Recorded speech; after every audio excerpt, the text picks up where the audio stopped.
Well, hello and welcome to Hold Fast Brewing for the Drury University Men's Division I Hockey Coaches Show. I'm public address announcer Kevin Kline, head coach Jeremy Law, assistant coach Cliff Cook. Guys, before we talk hockey, let's just talk about this past Sunday. What a great day that was for not only our good friend Cookie there, but all of humanity.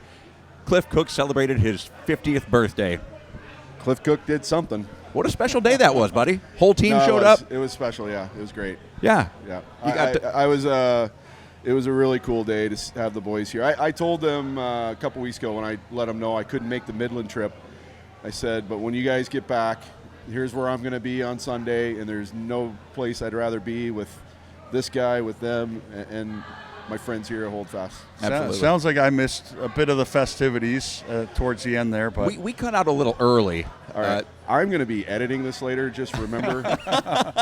What I liked the most was Trish, my wife and one of our staunchest supporters, how she got those pictures of early Cookie in hockey uniforms and baseball uniforms. I think Bobby in Texas had something to do with that. We'll find out because she's probably the she could very well be special segment question. Let's talk about hockey. We are now 23-2. 23-2, yeah. Took 2 from Midland. Hey, they always play us well on the first night. You know, we went to overtime here with them and beat them 1-0. Then we went to overtime with them there. 6-5 it was. Yep. They're a good team. They play everybody tough, though. This is, I think I told you the other night, I had this argument with an old coach of mine that texted me out of the blue and said, oh, you had to go to overtime to beat them? I said, well, what's your point? Clearly you've not been paying attention to Midland. Like, they are a strong team that plays a really tough schedule and plays everybody tight. Yeah, don't look at their record. No. Well, you can't. You can't, but at the same time, if you want to make the argument, then look at their record and look at the fact that they were ranked 22nd. That should tell you something. Yeah. I think they have the hardest schedule in the country. I'm not even sure it's close. Well, let's see. They play Minot 4 times. This is conference. Yep. Minot, Jamestown. Yep. I mean, that's just. Then non-conference, they've played Maryville. Drury. They've played us 4 times. Yeah. The list is long and distinguished. And I was listening to their broadcast announcer, who did a fine job. Outside of pronunciations of our names, he did a fine job. He was talking about how many one-goal games they've lost this year. Yeah. You know, it's like the Chiefs earlier in the football season last year. You know, one-possession games. 2 years ago, they go to the Super Bowl. This past year, they lost them all. Yeah. I mean, that's saying a lot when you can play those teams to one-goal games. Yeah. So. Yeah, no, they play hard. They play the right way, and they played us tough for sure. Now, this is the first time in recent memory that I can remember anyway that we didn't come out and just light up the scoreboard in the first period. We ended both first periods down 1-0. Yep. Did you think we played well?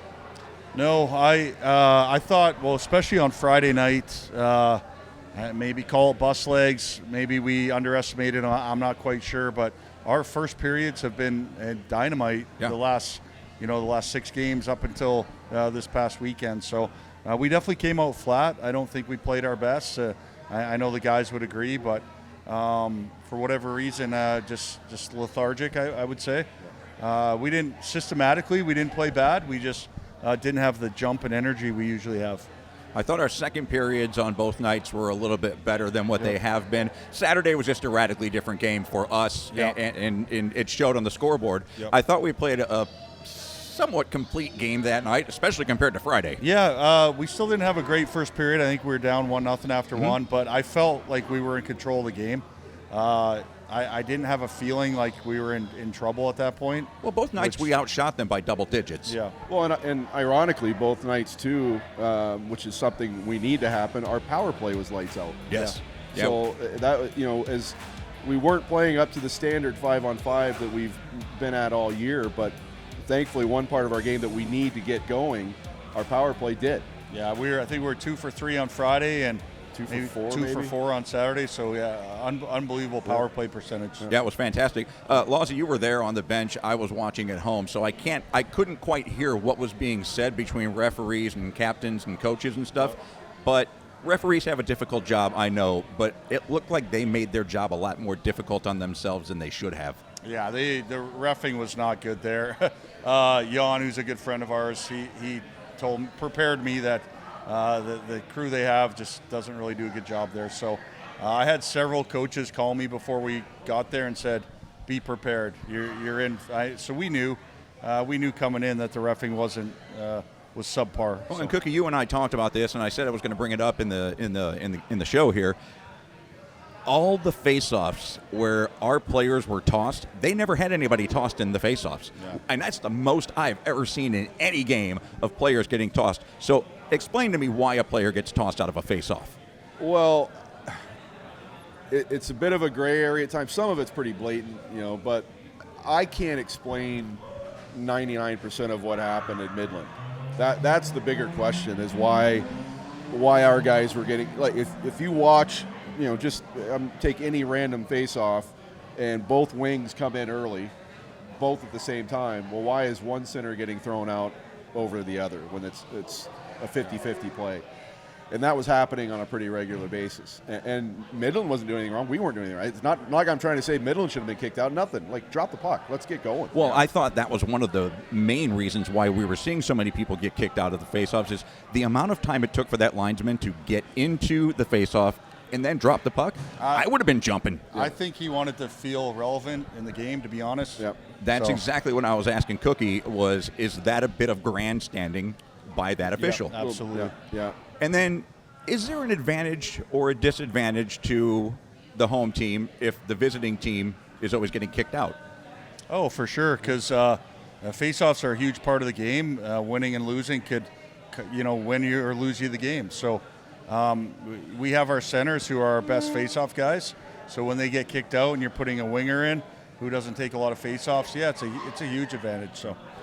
That was also one of the most frustrating games in the respect that there was so many icing calls. Yeah. Is that a function of our forecheck being so dominant that they just had to clear the puck whatever they could to get some relief, or were passes being missed? So part of Midland's strategy, their breakout, they would fly guys to the far blue line.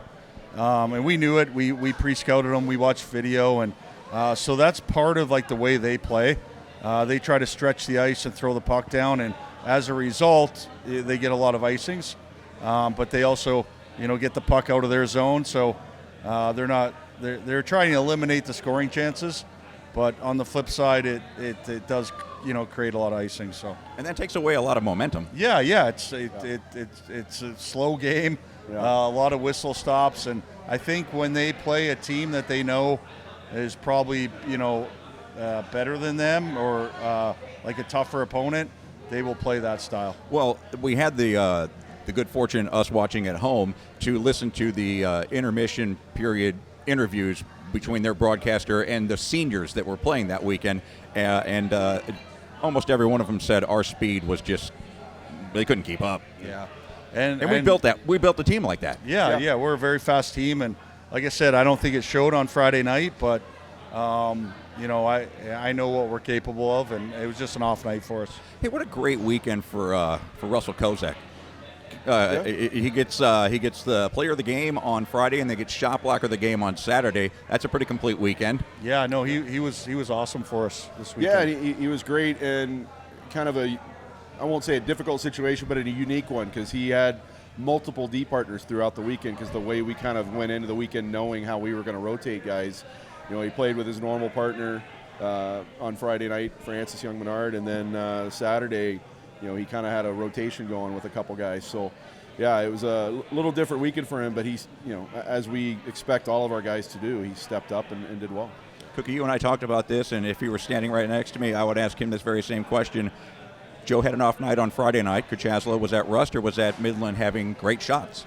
I don't know. You'd probably have to ask Joe. He knows he didn't have a good night. When he got on the bus after, he asked me how many shots he faced, and I told him, and he knew it wasn't his best performance. I personally would think, he hadn't played in 3 weeks. Which is why I'm asking about the rust. Saturday he was much better. And Way then better. Like this week at practice, he's looked a lot better. Like today at practice, he was dialed in. So I think the more goal he plays, the better rhythm they get in for sure. It's that momentum. The brain and the eyes. You got to train them. And going 3 weeks without seeing game activity, that you got to retrain. Yeah, my suspicion and hope, and knock on wood that it's going to work out this way, is we didn't obviously intend to miss a weekend because of weather. Right.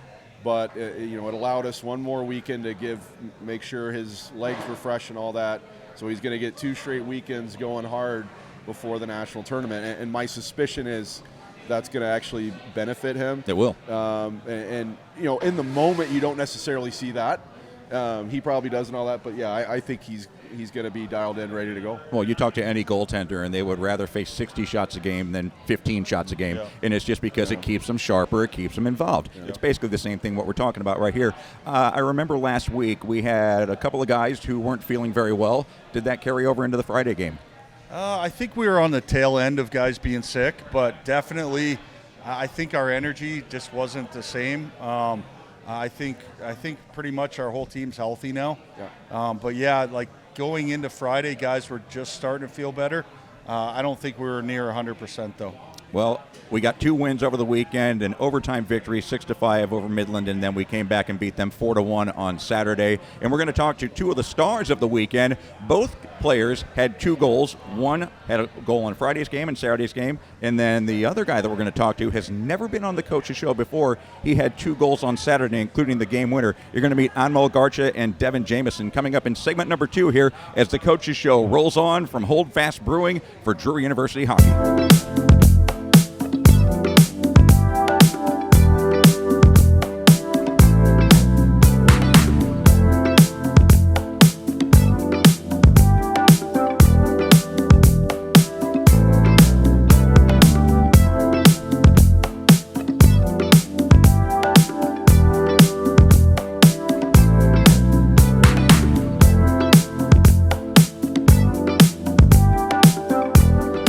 Back to the Drury University Division I Men's Hockey Coaches Show. I'm Kevin Kline, public address announcer. Over the weekend, we took 2 on the road at Midland, a 6-5 overtime victory on Friday, and then a 4-1 victory in regulation time on Saturday. Ran our record to 23-2. And joining me on the program right now, 2 of the stars of the weekend. We have forward number 88, Anmol Garcha, who had a goal on Friday and a goal on Saturday. And then our first timer to ever appear on the Drury University Hockey Coaches Show, 2 goals on Saturday, including the game winner, number 81 forward Devin Jameson. Boys, what's going on? Oh, just happy to be here. Happy to have you. Thank you. Yeah, are you nervous? Oh no. What are you expecting about being on the show for the first time? I don't know. I feel like I've been around you long enough, Kleiner. I kind of got it figured out. I can talk to you all day. Yeah, well, same here. Garch, great weekend. Thank you. I mean, it's a good weekend. We got a few wins, but yeah, that's it. Well, you're second on the team in points with 33, right behind your good buddy Daniel Beaupre, who's got 35. How's your game different this year than it was last year? I don't really think it's changed too much. I mean, maybe just a little bit more of a goal-scoring touch, but other than that, I think I've been pretty much the same player as last year. I don't think so. I don't think so at all. I see, especially from last year to this year, I see a more confident skater. I see somebody who is, I think your hands have gotten so much great. Is that what you mean by a goal scorer touch? Yeah, I think just being able to finish around the net definitely improved. I think one side that I think I've definitely improved on is just being a little bit more physical. Is a little bit better, but I don't know. Maybe it looks like I look like a different player, but I feel like I'm doing all the same things. Maybe I've just improved in those areas. So. And I think you've gotten used to the game. Yeah, for sure. I mean, that just comes with experience. So yeah. ACHA hockey's a little bit different than playing up at the KI, isn't it, Dev? Yeah, I agree with you on that. I mean, just a lot bigger guys, older guys, but it's not too much different. Obviously, we've adjusted quite well. So yeah, you adjusted quite well on Saturday. You had 2 goals going into the game. Now you doubled your total. Holy cow! You were seeing the puck in the net really well, weren't you? Yeah. Funny thing is, I was using Nolan Boucher's stick the whole weekend, so really it's a little short. So I have to change to it. But. You might have to use that one from here on out. Yeah. So explain, describe the goals. I mean, we were watching at home, and watching it on TV is way different than being there live. Yeah. So describe what you were seeing and what you were feeling. Well, the first one was, I feel like anyone would have put that in. It was just a backdoor tap-in rebound off the power play. The second one, Debo was going hard, and Daver got the loose puck, just found me at F3 and put it in the back of the net. Not much you can do. Garch, wasn't one of your goals over the weekend kind of a rebound too? You were standing in front of the net and shot came, and you kind of looked like one of those the hockey game where you got the sticks and you just twist the guy around. That's what it looked like to me. Yeah, the rebound came out pretty hot there, so I was just trying to get a stick on it and direct it towards the net. It wasn't really about power, it was just about getting it in because the goalie wasn't even there, so I was just more focused on getting it to the net. Yeah, and most of the time, that's all you really need to do is get something on the net. So let's talk a little bit about your personal lives. Sherwood Park, Alberta, which is kind of a suburb of Edmonton. We're literally just touching Edmonton, so yeah, people just considered us a part of Edmonton. But, okay, yeah. How would you describe Edmonton? It's got some character for sure. I mean, I don't know. I've grown to love the city. Obviously, I've been living there my whole life, but I know other guys will come there and call it Deadmonton because they say it's like dead. Well, I was just gonna say that I was talking to a couple of your teammates who are from British Columbia at Cookie's birthday party the other day, and I asked them about Sherwood Park, and they said, "Oh, that's near Edmonton. That's a hellhole." Yeah, I thought because I asked them there's a race that I kind of want to run up in Sherwood Park, and they're like, "You don't want to go there, dude." Oh, Sherwood Park's nice. I mean, every city has parks to it where it's not nice. So I mean, I don't know. Maybe the guys just don't like me and they chirp Edmonton because of that. But Well, I don't know. Speaking of chirping, you are standing next to, and we are in the presence of Drury University Men's Hockey Division I Chirper of the Year Award winner, Devin Jameson. Dev, I mean, you came here from the KI, and as much as I've gotten to know the players that are on the team now, they all played against you, and it's no secret, they hated you. Yeah, I mean, that's kind of, I don't know, I adapted that role, and as soon as I got into the KI, it was kind of my thing. I mean, the whole time I've been playing, it's kind of just getting under the team's other guys' skins. I mean, what is the art of a good chirp? And chirp, by the way, is like trash talking. Yeah, I mean, it depends. If you know him personally, you can get a little personal with it, but some things I can't say on air. But so can you share with us what you said on air on Saturday night's game after you had scored 2 goals, and then we are on a 5-minute power play. We scored the 3rd goal, and then you get a 2-minute for unnecessary roughness, taunting. Yeah. Now, I've talked to one of your coaches, and they said you were erroneously charged because that referee was just looking for something. But what did you say? I was happy to score. They were dirty all weekend, so beating them on the scoreboard's nothing better. So I just gave them a little extra stream going by the bench, but that's all it was. Oh yeah, it was nothing too serious. But that ref, I mean, not going to talk bad about refs, but yeah, we talked about him in the first game, in the first segment. They have a tough job. But I think they made their jobs a lot tougher. I mean, Bosch gets a 10-minute misconduct for slamming his stick against the board. Yeah. There's no reason for that. There's no reason for that at all. So I'm coming up to the Okanagan Valley in June. Oh, I know really? you're from Armstrong, Yeah. just north of Vernon. What am I going to experience? You bet. What time you come? June? June. Oh, it'll be real nice for you. Yeah? You'll love the summers in the Okanagan. Everybody does. Anybody who comes. I can't wait. So you guys were both on the team last year. What's the difference between this year's team and last year's team? I think our team just maybe has a little bit more swagger this year. We go into games knowing we'll put up a good fight and knowing we're going to win, or at least have a good chance at winning. And I think that's the biggest difference from last year to now, especially with their better schedule. That's something we need more of. And heading into Nationals, that's something we're going to need because we're probably going to be playing some pretty tough opponents. Oh, I know we're going to be playing some tough opponents. I mean, we're going to probably go into Nationals ranked 5th, and so we get a first-round bye. But then after that, we start playing quality opponents that are ranked right there with us, and as we progress in the tournament, we're going to be playing top 4 teams. So yeah, and I don't think that any team will scare us this year. No, I think we're totally going to be ready for that. Garch, did you also know that we're standing in the presence of the best dressed Drury University D1 hockey player? Where's the fashion statements? Where's the fashion sense come from, Dev? I don't know. I didn't really put anything too special on today, but I think.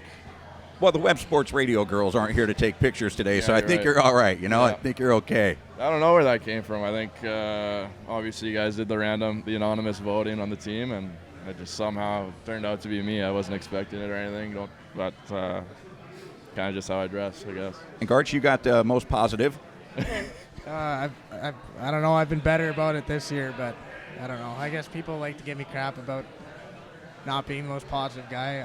I don't know. I think I've been good enough. So. Oh no, they said you're the first one there with a compliment or hey guys, let's get it going. Yeah, that's totally me. Yeah. What is the because I sometimes I fall into this something negative happens and I will think that that's the end of the world. What is the key to staying positive in a situation like hockey? You go down a goal and late in the game. What's the key? I think it's just the mindset. You can't really get down on yourself because as soon as you get down, you're just going to plummet even more. So just knowing and staying at that even keel kind of level, it just helps you moving forward because it just keeps you even and grounded, right? So you can't let the highs get too high and the lows get too low. So. Well, we've got Maryville coming up in Maryville this weekend. We've already played Maryville twice. We split with them here. You guys ready for that one? Yep, you bet. Yeah, I'm excited for those ones. So it's a great way to end the regular season, and then we have 2 weeks off before we hit Nationals. So parents coming down for Nationals? Yeah, they are. Am I going to see your dad again? Maybe my mom, but not my dad. Maybe mom. My mom's turn. So. All right. Well, I enjoy both sets of parents there. It's very, very cool to meet your parents when they come down and hang out with them. Anmol Garcha, 33 points on the year, 14 goals, 19 assists. Devin Jameson, 4 goals on the season and 2 just this past weekend, including the game winner. Guys, thanks for joining us on the program. Dev, how was your first time? Did you enjoy it? No, it was good. I mean, happy to be here. Thanks for having me. Anything you want to say on top of what we already talked about? You want to talk trash about your roommates? You want to talk trash about Garch? You want to talk trash about the coaches? Just watch out for those Drury Panthers at Nationals this year. There you go. Said it best right there. We'll be back with segment number 3. We're going to talk about the Maryville series coming up, and we're also going to look forward to Nationals and how you can help the Drury Panthers get there. Garch, Dev, thank you so much for joining us. That's segment number 2 at Hold Fast for the Drury Coaches Show.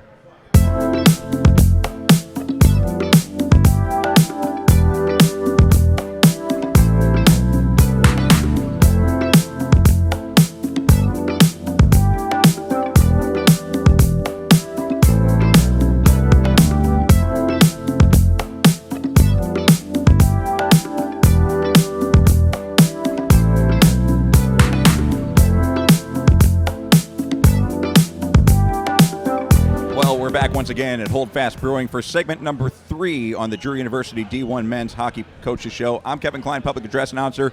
Head coach Jeremy Law, assistant coach Cliff Cook. We just had Devin Jameson make his debut appearance on the program. I didn't realize that, by the way, until you said it. Yeah, he told me that the other day. He's wow. And then Anmol Garcha, who was on with us, and I just found out that it's Garcha's birthday. Yeah. Ah, man, I wish I'd have been able to tell him happy birthday. Only the best are born in February. Well, but here's the thing. See, he skipped over that real fast. Yeah, but I heard what you said. In segment 3, we always talk about what's coming up for Drury Panther hockey, and we are finishing the regular season with a really, really strong test to go into Nationals. I know you guys set it up this way, but we have 2 against Maryville in Maryville this weekend. 8:15 game on Friday, and then a 5:15 game on Saturday. And tickets are available, I guess, at the door because it's only a 3-hour trip. We can make this a home game. Absolutely. Yeah, and they get big crowds, but let's go take over. Absolutely. Yeah. They'll have their senior night on Saturday, which is always great. It's as we know here, everywhere you go, senior nights are a lot of fun. I think they have like 13 seniors. Yeah, it's good. The game says 5:15. It might be like 6:15. We don't know. All right. Because John puts on a show, as we know. I can't wait to see it. Yeah. And we'll be the ones. We'll be the Saints that are going marching in this weekend. How about that, John? Let's talk about our statistics as a team right now, because I was going over this in preparation for today's show. We've scored 126 goals in 25 games. That's over 5 a game. That's pretty stout, isn't it? Not too shabby. Yeah. When you average over 5 a game. Could be better. I mean, I got to keep up with my normal. Of course, you're way too positive. Yeah. Could be better. Yeah. Come on, Cookie. How many have we given up? We have given up 51. Yeah, that's awful. Okay, we've given up 51. We've scored 126, so we're number 9 in the country in goal differential of plus 75. Yeah, no, that's pretty solid. I can't really argue. Here's the one number 9 for Division 1 teams. Yeah, number 9 for Division 1 teams. Yeah. All these are the Division I stats. Yeah. Wait, does that count certain teams in the northern side of Illinois? That counts every team. So that does. So we're higher than 9. We would probably be 8 then. Yeah. If we played our D3 team the way that they opened against their D3 team. Yeah. Not a slight to our D3 team. A team on the north side of Illinois. Yeah. And a skewed part of that stat, too, is games played. Because we have significantly less games played. Yeah, that's what I was looking at also. 9 doesn't sound good to me when we're a 5th-ranked team, but it makes sense if... Yeah, because some of the teams have played 31, 32 games already. Yeah. You know, we're still sitting at 25. Yeah. So I mean that makes it even more impressive. We are second in the country in win percentage at 867. Only Minot is higher at 914. That's a legitimate number. That's right. Can't hide behind that number. Nope, not at all. And then we're number 2 in goals allowed. Only Ohio is lower at 50 goals allowed. We've only allowed 51. That doesn't surprise me. And credit to them, they've played more games too. Yeah. So that's impressive. They're a good team, as we know. So outside of number 9 in goals scored, does that fall in line with where you thought we'd be, or where you wanted to be, or does it really even matter to you?